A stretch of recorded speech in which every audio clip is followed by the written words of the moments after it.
সম্মানিত রোজাদার বিন্দু, আসসালামু আলাইকুম।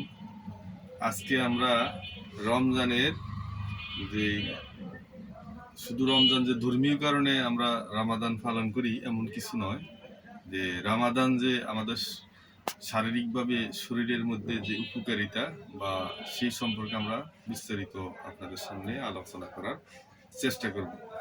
রমজান প্রত্যেক বছর আমাদের মুসলমানরা আমরা পালন করি এবং এটা পাঁচটি নামাজের মতোই একটি স্তম্ভ এবং ফরজে আইন। তো এখন এই রমজানটা আসলে মানবদেহের জন্য কতটুকু উপকারী সেই ব্যাপারে আমরা বলার চেষ্টা করছি। প্রথমত হইল যে আমাদের দীর্ঘদিন আমরা প্রায় ৩৬৫ দিন একটা নির্ধারিত মানে পিরিয়ডে আমরা যেই সেশনগুলো করি, খাবার দাবার ইত্যাদি, এর মধ্যে একটা বড় যেই মানবদেহের যে বডির অঙ্গ প্রত্যঙ্গগুলো আছে, বিশেষ করে পাকস্থলী এবং ডাইজেস্টিভ সিস্টেমটা চালু থাকে ৩৬৫ দিন। ৩৬৫ দিনের মধ্যে ৩০ দিন হলো আমাদের এই ডাইজেস্টিভটাকে আমরা ডাইজেস্টিভ পর্যায়ে তো থাকবেই, কিন্তু এটাকে একটা রেস্টের পর্যায়ে আমরা রাখি।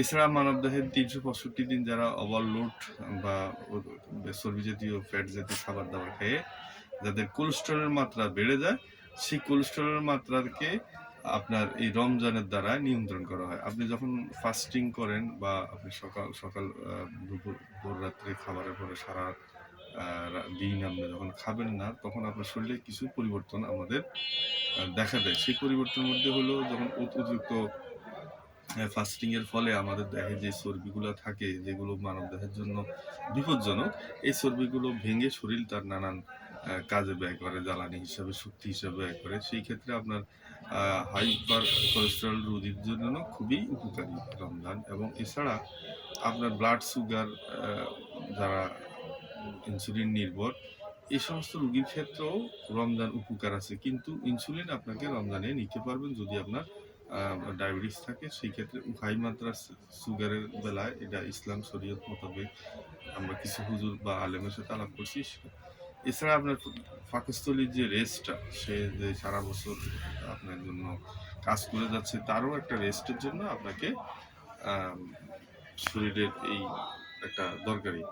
এছাড়া আমাদের আরো আছে, যেমন আমরা যে একটা অভুক্ত মানুষ কি পরিমাণ কষ্ট পায় যদি সারাদিন না খায়, সে তার চেতনা বা অনুভূতিটা প্রকাশ, সেই অনুভূতিটার মর্মার্থ বোঝার জন্য রমজান আপনার জন্য খুবই উপকারী একটা ব্যাপার। অর্থাৎ আপনি বুঝলেন যে একটা অভুক্ত মানুষ কিভাবে খাবার খায়, না খেয়ে তার দিনে ক্ষতি করে, যার ফলশ্রুতিতে আপনার অভুক্ত মানুষের প্রতি সহানুভূতি সৃষ্টি হবে।